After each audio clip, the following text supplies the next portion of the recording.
Mwenge Online TV, elimu ni utajiri.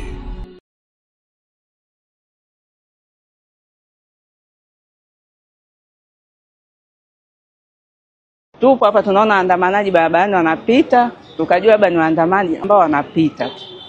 Baada hapo tukaona kuna kundi la vijana wameingia, wakaanza kuvunja frame za nje. Walipokuwa wanavunja kule frame za nje, tukajua labda ataishia kule barabarani. Baadaye wakaja wakawa wamevamia vijana. Akavamia kijana wa kwanza, akaingia akaanza kubeba vinywaji ndani. Baada ya kufika hapo walivamia sehemu ya chakula na kuchukua kila kitu. Walivamia sehemu ya counter. Pia nako walibeba kila kilichokuwepo mpaka mafriji.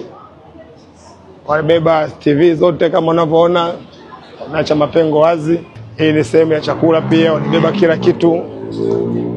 Wakachukua speaker zote, sound, yani muziki mzima ule, wameacha machuma tu kama hayo. Kaendelea kungoa speaker.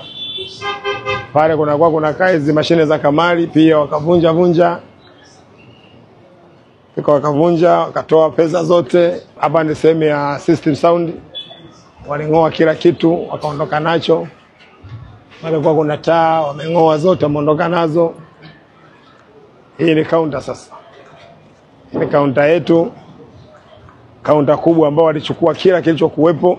Thamani ya mali waliochukua ndani ya hili jengo inafika milioni 120.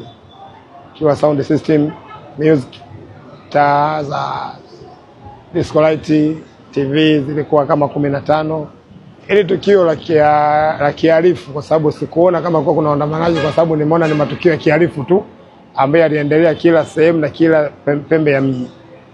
Lakini mimi sikuathirika peke yangu, waliathirika watu wengi ndani ya Manzese.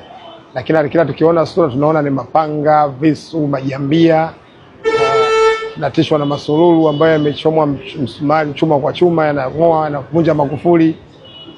Kwa hiyo tulikosa amani pia. Hata nilipofika nilishindwa kutetea mali yangu kwa sababu nilikuwa sina silaha na wala sikujipanga kwa chochote.